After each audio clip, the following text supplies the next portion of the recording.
Ate. Pakai lah ada apa?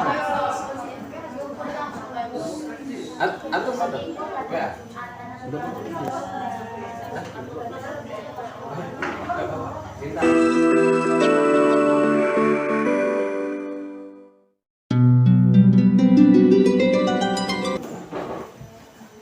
A'udzubillahi minasyaitonirrajim. Bismillahirrahmanirrahim. Assalamualaikum warahmatullahi wabarakatuh. Waalaikumsalam warahmatullahi wabarakatuh.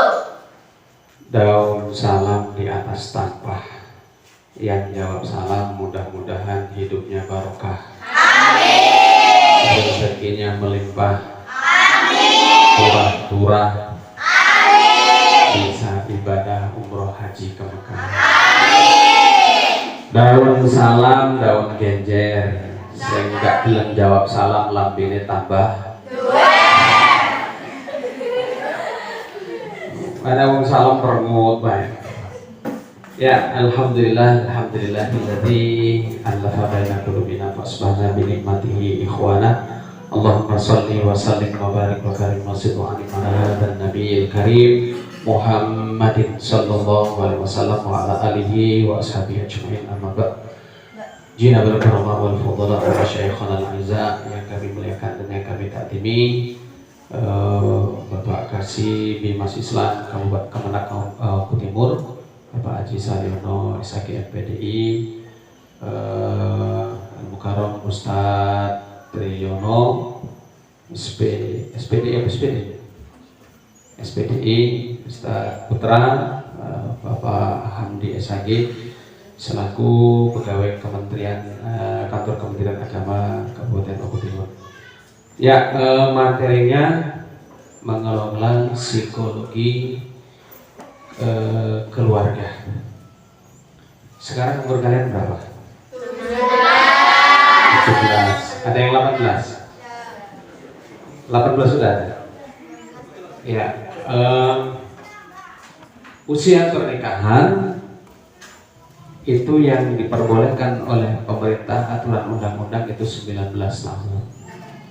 Jadi kalau nanti nikah itu minimal umur 19 tahun. Berarti kalau yang umurnya 19 itu tamat dari alias ini, tamat dari pondok ini kan bisa nikah.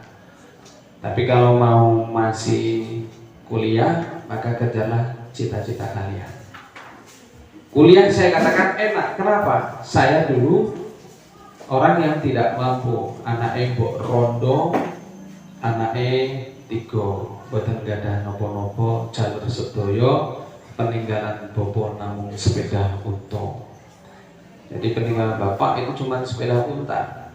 Tapi saya waktu itu di SD, SMP negeri, sempat SMA negeri Gumawa. Karena kelas SD saya juara 1 terus. SMP saya juara 1 terus. Ya, dari kelas 1. Dan alhamdulillah sekarang niru di anak saya. Anak saya yang pertama itu dari kelas 1 di Min Tanjung Kemuning itu juara 1 terus. Nah sekarang mondok di Lampung setengah tahun, sekarang pindah ke Batu Raja. Alhamdulillah juara 1 terus. Waktu itu saya berpikirannya apa? SMP, habis SMP nanti lanjut SMA. Tapi setelah SMA saya tidak kuliah, aku balik tani meneh, tandur, ngarit, apa? Daud, ngerti Daud gak? Ah, Daud, ada yang nggak tahu? Iya, Daud, ngarit, nimpalis teletong sapi, itu kerjaan saya waktu kecil.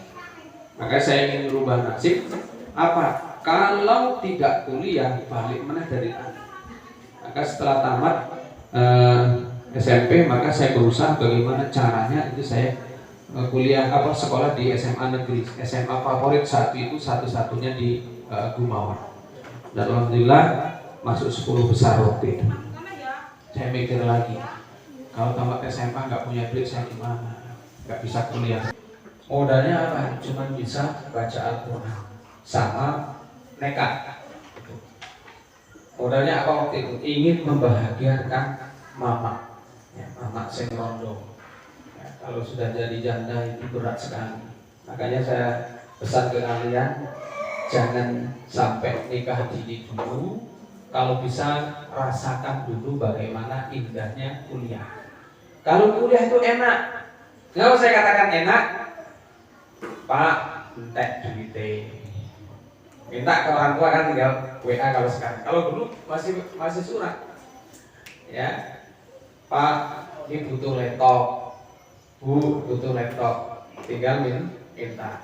Ya, tapi kalau sudah nikah, tamat dari sini, ya, tamat dari anian nikah, wis mendina ya ning dapur, deres, ning pasar, anake nangis, dinengen, anake ngisi ya dicek, cewoki. Bener enggak? Nah, enaknya senangnya itu masih ketika bulan madu. Duhai senangnya pengantin baru. Itu batasnya cuma 1 bulan, tapi habis itu, ya Allah, meteng, muntah. Ya, koncone ijik kuliah. Rin, aku saiki kuliah. Lah sampean piye? Anu Pak, aku lho saiki meteng ora doyan mangan. Sedih gak? Sedih. Makanya selama masih orang tua masih sempat kuliah, masih sanggup biaya untuk kuliahlah. Nikah itu nggak usah dipikirin, ada datang waktunya nanti. Ya. Kalau apa-apa, saya wong kuliah lu sarjana nganggur kabeh pagah deres. Ya ora apa-apa. Tapi kalau sudah jadi istri, kalau pendidikan sarjana itu beda ngasuhnya dengan yang pendidikannya nggak pernah kuliah. Bener nggak? Halo. Ya, kenalan dulu Pak Haji Dona.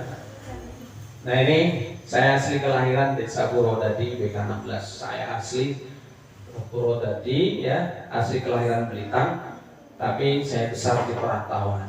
Tamat SMP, sempat SMA negeri 6 bulan, kemudian saya minggat ke Ponorogo, dapat beasiswa ke pondok pesantren tadi. Ya, dan alhamdulillah ternyata apa? Di Ponorogo, di Jawa Timur itu saya 5 tahun setengah, kemudian lanjut beasiswa ke Kairo, Mesir, kelahiran para anbiya. Nabi Yusuf itu lahirnya di sana. Nah, Siti Zulaikha itu ceritanya di sana, Fir'aun juga di sana, ya, Nabi Musa, Nabi Harun juga di sana. Sungai Nil, cerita yang kemudian yang dalam surat Al-Qur'an, watini wazaitun waturi sinin, ya, waturi sinin, gunung Tur Sina itu adanya di Mesir. Nabi Musa naik cari Tuhan, pengen lihat Allah, itu adanya di gunung Tur, di Gunung Tur Sina itu ada di Mesir, perbatasan Mesir dengan Palestina. Ya, saya pernah mendaki di situ juga. Ya, nah itu tahun 2000 saya berangkat 2002, kemudian selesai kuliah 2006, 2003 saya umroh pertama kali. Nekat juga, pengen ke Tanah Suci, modalnya nekat. 2003 umroh Ramadan, full lebaran di sana. Kemudian sebelum pulang ke tanah air saya haji tahun 2006. Haji itu saya masih berjaga, masih bujang. Pengen nggak masih gadis pengen ke tanah suci? Pengen. Itu dulu doa saya waktu kecil. Nah, ini sebagai sharing saja, mudah-mudahan kalian bisa praktekin nanti. Waktu kecil dulu, setelah selesai habis sholat isya itu ada bulan purnama. Saya ngadep di kiblat, saya ngomong sama Allah, ya Allah, saya pengen ke tanah suci. Itu kayak gitu. Ya Allah, saya pengen naik pesawat terbang. Setiap bulan purnama saya ngadep kiblat, ngomong sama Allah. Itu apa doa saya waktu kecil, keinginan saya seperti. Ternyata alhamdulillah kelakon naik pesawat terbang itu tahun 2002. 2002 tanpa modal, tanpa mengeluarkan duit. Saya naik pesawat terbang itu bukan dari Palembang ke Jakarta, tapi pertama kali naik pesawat terbang itu dari Jakarta transit ke Doha, ya, kemudian ke Kairo. itu kurang lebih hampir 8 jam. Itu gratis dibiayai. Itu doa dari kecil dengan keyakinan seperti itu. Maka kalau sampean sekarang ingin cita-citanya apa, setiap malam pas ada bulan purnama, keluarlah ada kiblat, ngomong sama Allah, ya Allah aku pengen jadi dokter. Bagaimana cara mewujudkan? Allah nanti yang ngatur. Kayak gitu, ya. Atau pengen, ya Allah saya pengen suami seorang ustadz misalnya. Itu ngomong ketika berdoa, itu adalah doa, ya. Itu contohnya, salah satu motivasi. Nah, saya di Jawa Timur, di Ponorogo itu di Gontor 5,5 tahun, kemudian di Kairo itu 4,5 tahun. Ternyata apa? Jodoh saya masih ada balik di Desa Purwodadi. Ngepek nego, ngepek om. Ada kawan saya ada yang dapat orang Purwodadi, tetap Jawa, tapi gak balik lagi ke sini, jadi tetap di Jawa. Itulah kehidupan. Nah, sampai yang saya bisa disetting, bojo kumpul kira-kira mau ngendi. Karangmanik pecahan kakak, siapa yang mau? Purwosari. Nah, itu disetting dari sekarang. Ya Allah, aku pengen bojoku ngendi. Itu disetting dari sekarang. Atau dari Palembang bisa. Itu doa dari kecil maka disetting. Sama sekarang, tamat dari sini ya Allah saya pengen jadi dokter. Tamat dari sini ya Allah saya pengen jadi bidan. Itu usahakan dari kayak gini. Ya Allah, tamat dari pondok ini saya kepingin jadi ustadzah seperti ustadzah. Bisa nggak? Bisa. Enak saya belajar. Buka YouTube, ceramah yang kalian senangi siapa, ya. Kemudian sampai tiru. Tulis kata-kata yang sering mengena di hati. Kemudian diulangi, dihafal, diapalkan seperti itu. Nanti depan cermin ngomongnya sendiri. Itu teknik cara baca. Ya itu namanya itu tadi ya. Jodoh nggak ada yang tahu pek itu. Next Pak Haji. Ya, sekarang saya mau tanya kepada kalian. Biasanya sih ngerabin dhisik siswa sama siswi itu lebih dulu siswi. Santriwati dengan santriwan itu yang lebih nikah dulu itu biasanya santri. Gak usah kuliah, kan sing golekne duit sing mau lanang. Ya. Ada tetap prinsipnya kayak ngono. Arab pertama kok kene gak usah kuliah. Engko aku rapi. Kan sing golekne duit sing lanang. Ya kan? Gua kan pikirannya kayak gitu. Nah, sekarang saya tanya kepada kalian. Halo. Hai. Jawabnya hai. Halo. Hai. Sekarang saya tanya, nanti kalau tamat dari pondok setahun atau 2 tahun atau 3 tahun datang seorang laki-laki ya, dia pintar baca Al-Quran, pintar ilmu agama, tapi ora duwe duit, ngelamar sampeyan, terus enek wong lanang bapake sugih, ora kuliah tapi warisannya oke. Lamar sampeyan kira-kira milih sing Ya nomor loro, Pak. milih sing ndi? Tut, nomor loro. Orang kuliah, ya nggak pernah kuliah, tapi wongnya sugih, bapaknya sugih. Untuk jatah kebun karet 2 hektar. Kalau enak wong lanang kuliah, pinter ceramah, tapi lan duit. Kira-kira sih buat terima sih.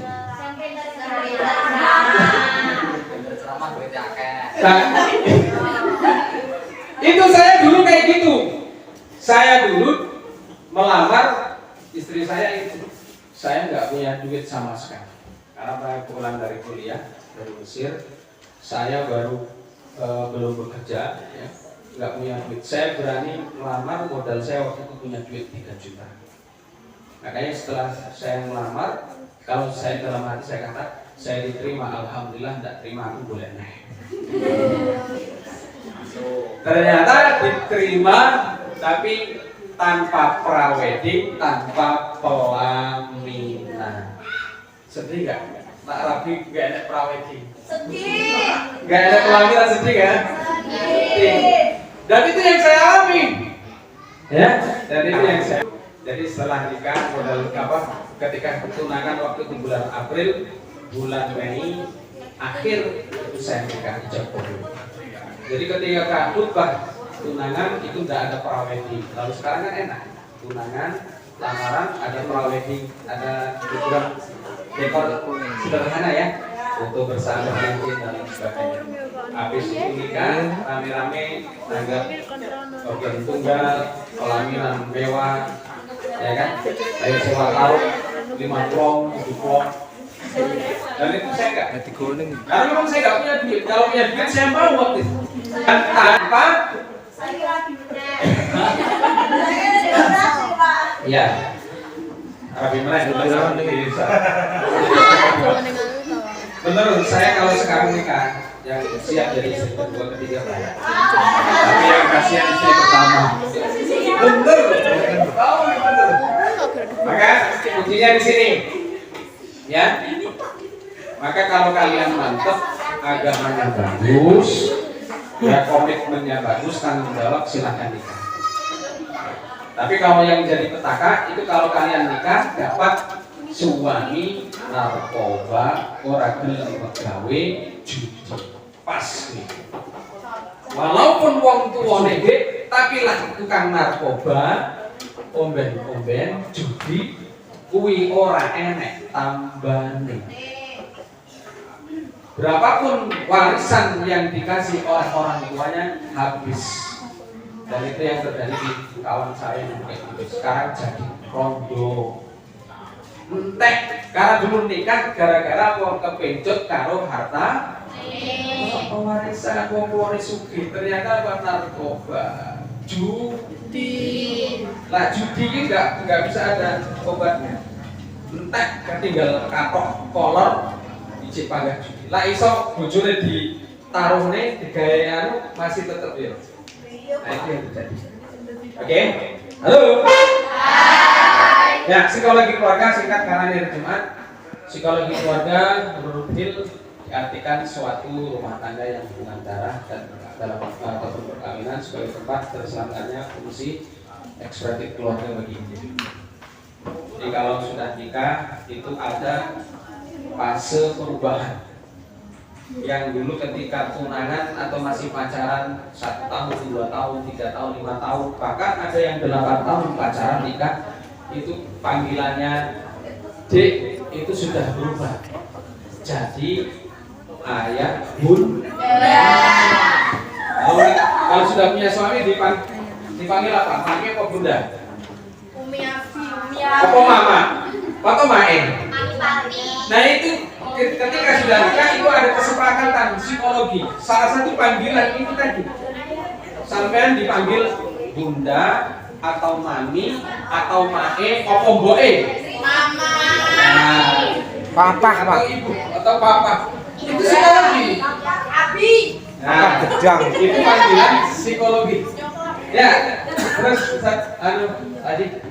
Jadi psikologi keluarga bisa diartikan ilmu kejiwaan yang pelajari keilmuan yang pelajari adalah keluarga. Nanti setelah menikah suami ada kalanya itu bokeh, nggak duit, beras entek, ya gas entek, wayai bayaran sekolah anak. Kira-kira sampean ngamuk umur karuan? Ngamuk nggak? Cerewet. Jadi ini mas, dari wong lanang sing pinter, terus kita tanggane, terus saya itu motor emek, terus itu mobil, dan sampean pandai anak nyantol ini jam tangan ini jam didik kok. Ya, maka itu psikologi seperti itu. Nah, ketika ngadapin suami tidak punya duit, itu bagaimana psikologi sampean? Itu tingkatkan ibadahnya, kuatkan suami, mas. Sampai dia berdoa sing kita bantu doa. Sampai tak dongane muga-muga entuk rezeki sing nah iso Mas buka usaha sing yo tak dukung. Itu psikologi. Tapi lah wong lanang mbok seneni. Mumet deh. Pusing. Lanjut. Nah, sekarang ini kemarin tadi yang laki-laki ya. Sama ini yang perempuan berlaki. Jika dirimu selamanya tidak berani menghalalkan, tidak berani minta mas aku ki mbok dilamar. Pacaran wae. Tukokne bakso kok. Dijak jalan tukokne mie ayam kok. Kudu wani ada saatnya sampai mas kapan datang ke rumah saya untuk ngelamar. Kalau nggak berani selamanya untuk menghalalkan, maka sampean terus akan jadi tamu di wali. Benar nggak? Ya. Putuslah harapanku. Tadi apa? Sakit hati ya Allah, mantap mesra. Dan ini kejadian sudah pacaran 5 tahun, 10 tahun, ternyata yang laki-laki disuruh melamar masih belum siap.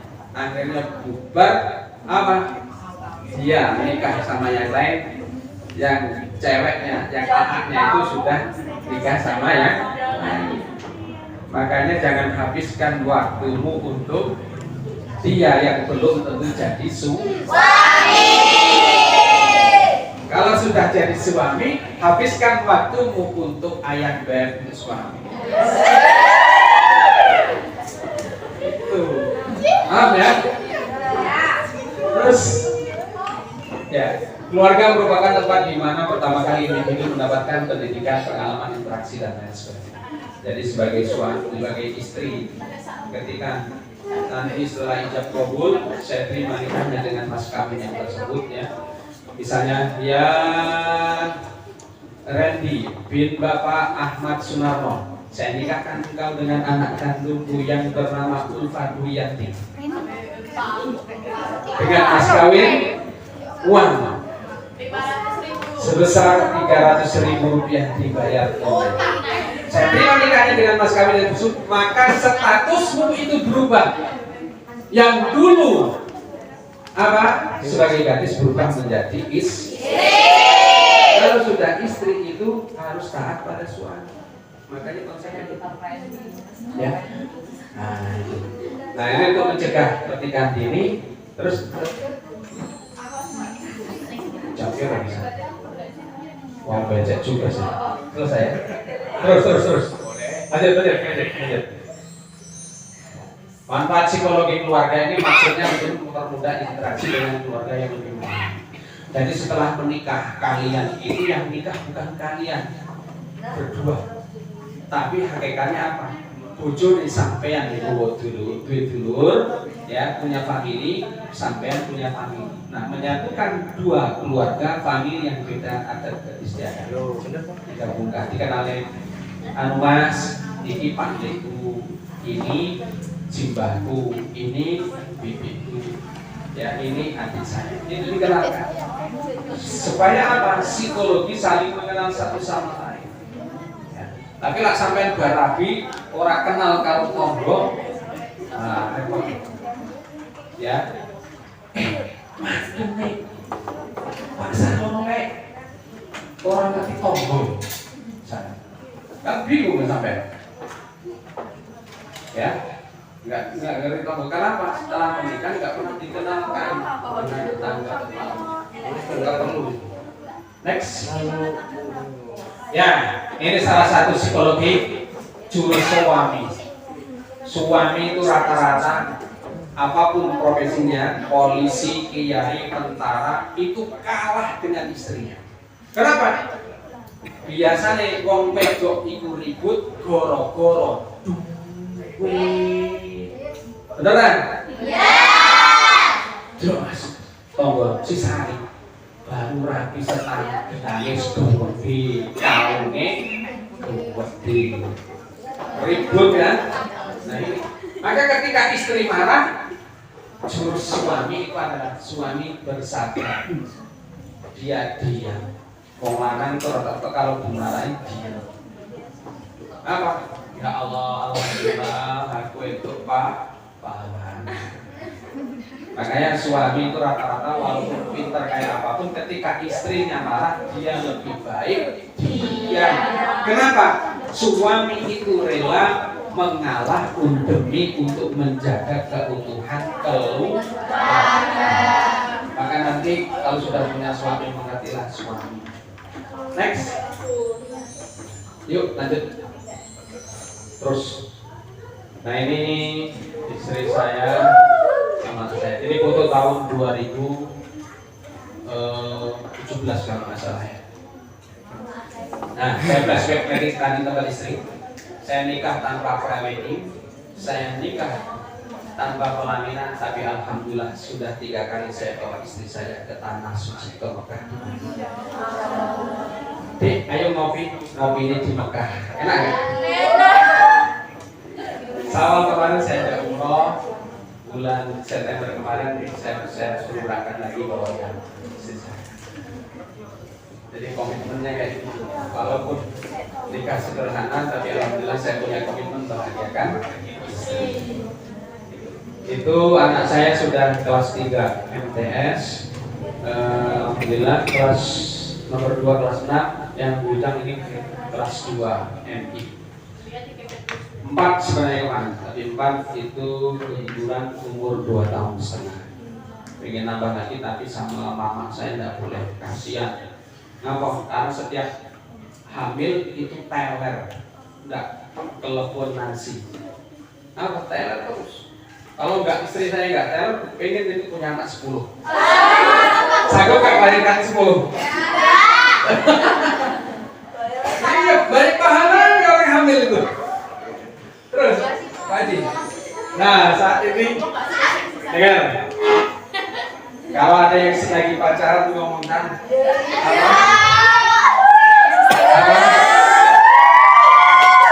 aku cinta kepadamu apa adanya. Misalnya dia ngomong, Mas, saya cinta kepadamu apa adanya. Itu nanti setelah jadi istri tidak berlaku lagi. Maka kasih uang tidak cukup kalau tidak diimbangi dengan kasih. Uang itu butuh duit gak? Makanya adatnya itu biasanya perempuan itu ya kalau kondangan di tetangga sebelahnya ya tempat pernikahan bela kudunge hijau, kelambine hijau, sandale hijau, kasih hijau, sak moto-motone melok hijau. Ganti nanti kondangan tempat Pak Lurah kudunge abang, kelambine kasih sandale sak lambe-lambene melok abang. Benar nggak? Ya. Karena apa saya paham, ibu-ibu itu kalau sudah jadi istri itu pengen bapaknya itu kalau lebaran itu paling beli baju atau baju batik sintok sama kopiah 1, sarung 1. Ibunya punya kudung 17. Kelambine sak lemari, 2 lemari kebab. Benar nggak? Ya. Makanya dari situ saya mungkin suami itu sebenarnya banyak ngalahin bang ibu. Suami itu kalau lebaran cukup beli kopiah 1, kadang-kadang baju koko 1 sudah, tapi istrinya beli 3 setel. Betul nggak? Nggak cukup kasih sayang. Alah gedes mas, sayang duitnya di. Lanjut. Nah ini terakhir, karena saya mau becek juga ini. Becek di karaoke. 5 penyebab perceraian. 1 tidak komitmen. 1 tidak komitmen. Jadi setelah nikah itu komitmen apa? Cukup nikah 1 kali tapi untuk selamanya. Jangan tinggalkan aku. Mohon kepadamu.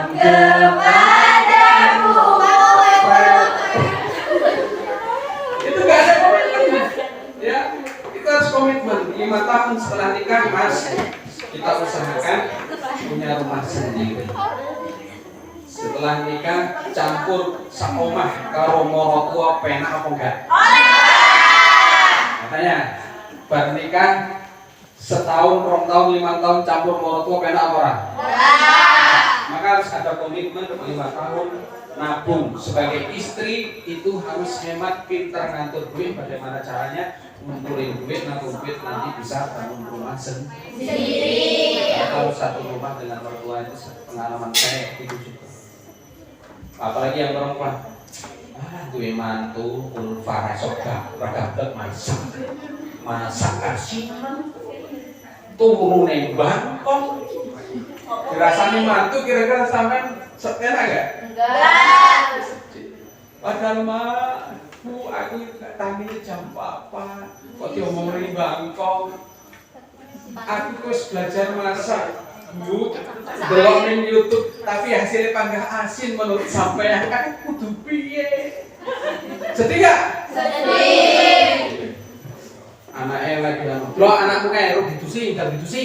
Padahal licik bisa dan lain sebagainya. Maka harus ada komitmen 5 tahun setelah nikah itu harus punya anak. Kesukaan kalau 5 tahun baru punya anak. 1 tahun. Yang kedua, penyebab perceraian banyak yang sekarang bercerai ya jika kalau masih itu karena selingkuh tidak sedia. Misalnya sampai nanti sudah nikah sama dengan namanya Mas Andri. Ternyata sebelum nikah dengan Mas Andri sampai pernah pacaran dengan namanya Suyono misalnya. Setelah menikah ternyata yang mantan dulu menghubungi, Pak, gimana kabarnya Pak? Saya sudah beli motor baru loh.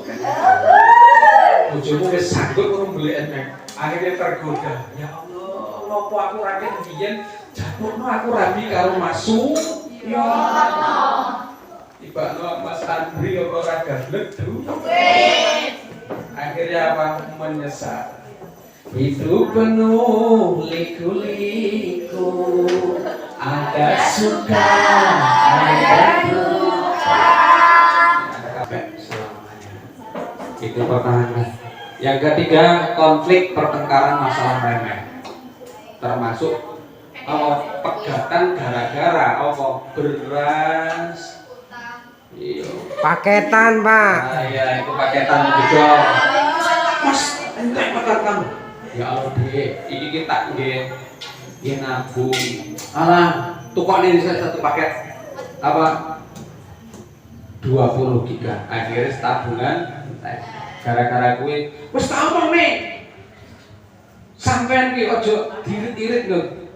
Alah sampean tarane kayak ngono ae. Akhirnya cuma gara-gara pulsa perkara remeh jadinya cerai. Yang keempat, menikah usia dini. Kalau belum nyampe umur 19 tahun itu usia dini. Ya, makanya saya motivasi kalian tadi kalau bisa rasakanlah bagaimana bangku kuliah. Sudah kuliah tahu, nah mau menikah silahkan. Kalau apa, saya itu bidan, oke sing nganggur, beres ning omah. Oke, sarjana pendidikan ning omah yo mek dodolan online. Ya enggak apa-apa.